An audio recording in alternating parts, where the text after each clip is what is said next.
Hi friends, ఎలా ఉన్నారు? ఈరోజు ఈ వీడియోలో నేను బాలు గాని టాకీస్ మూవీ యొక్క రివ్యూ ఎలా ఉందో చెప్పబోతున్నాను. బాలుకి ఒక టాకీస్ ఉంటుంది. తండ్రి మరణం తర్వాత కళ తప్పుతుంది.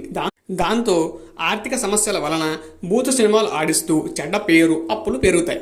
ఇలాంటి పరిస్థితుల్లో నేపథ్యంలో ఊరందరి సమక్షంలో టాకీస్లోకి ఎలాగైనా పెద్ద సినిమా పెద్ద స్టార్ హీరో సినిమా ఆడిస్తారని శపథం చేస్తాడు. అలాంటి ప్రయత్నంలో ఉండగా టాకీస్లో హఠాత్మాత్తుగా ఓ ముసలోడు చనిపోతాడు.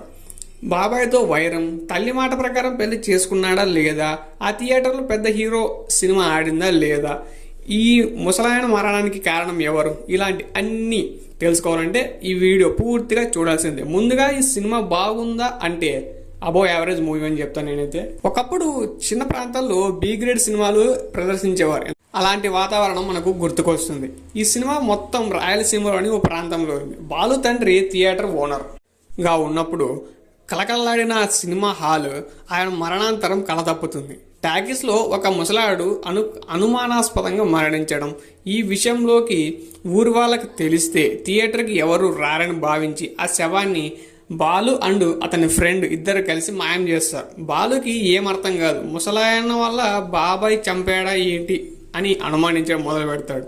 ముసలాడి మరణం తర్వాత సినిమా వేగవంతం జరుగుతుంది. అంటే సినిమా వచ్చేసరికి అప్పటి నుంచి నిజంగా స్టార్ట్ అయినట్టుగా అనిపిస్తుంది. దాంతోపాటుగా సినిమా క్యారెక్టర్ రివీల్కి ఎక్కువ సమయం పడుతుంది. ఫస్ట్ హాఫ్లో ఫ్రెండ్ క్యారెక్టర్ చేసే కామెడీ తప్ప పెద్దగా ఏమీ ఉండదు చెప్పుకోవడానికి. దానికి తోడు విలన్గా తన బాబాయ్ క్యారెక్టర్ కూడా యాక్టింగ్ బాగాలేదు. ఆ థియేటర్లో షకీలా సినిమాలు చూడడం కోసం జనాలు రావడం, వచ్చిన వారు మళ్ళీ మళ్ళీ అలాంటి సినిమాలే వేయమని చెప్పడం, తన అప్పులు ఇవి తప్పంగా ఏమీ ఉండవు సినిమాలు. ఆ ముసలాడిని బాలు చంపాడా అనే అనుమానం కూడా ఓ సమయంలో వస్తుంది. ప్రారంభంలో చూపిన నిధి విషయానికి ఆ మరణం ముడిపెట్టి చూపించడం ఓకే అనిపిస్తుంది సినిమాకి. మరి ఫ్యామిలీతో చూడొచ్చా అంటే నో అని చెప్పొచ్చు. ఎందుకంటే సినిమాలో అశ్లీల సన్నివేశాలు, అలాంటి కొన్ని డైలాగ్స్ కొంచెం ఎక్కువగానే ఉన్నాయి. సో నా విషయానికి వస్తే ఈ సినిమాని ఫ్యామిలీతో కాకుండా లోన్గా చూడండి. ఇకపోతే ప్లస్ పాయింట్స్ విషయానికి వస్తే హీరో యాక్టింగ్, ఫ్రెండ్ కామెడీ, అతని ఫ్రెండ్ చేసే కామెడీ కూడా ప్లస్ పాయింట్స్ లోకి వస్తుంది. నెక్స్ట్ వచ్చేసరికి మైనస్ పాయింట్స్ విషయానికి వస్తే సినిమా ఫస్ట్ హాఫ్ ఎక్కువ శాతం సాగదీతలా ఉంటుంది. ముసలాడు మరణం తర్వాత కొంచెం రెండో గీర్ వేసుకున్నట్టు ఉంటుంది బండి.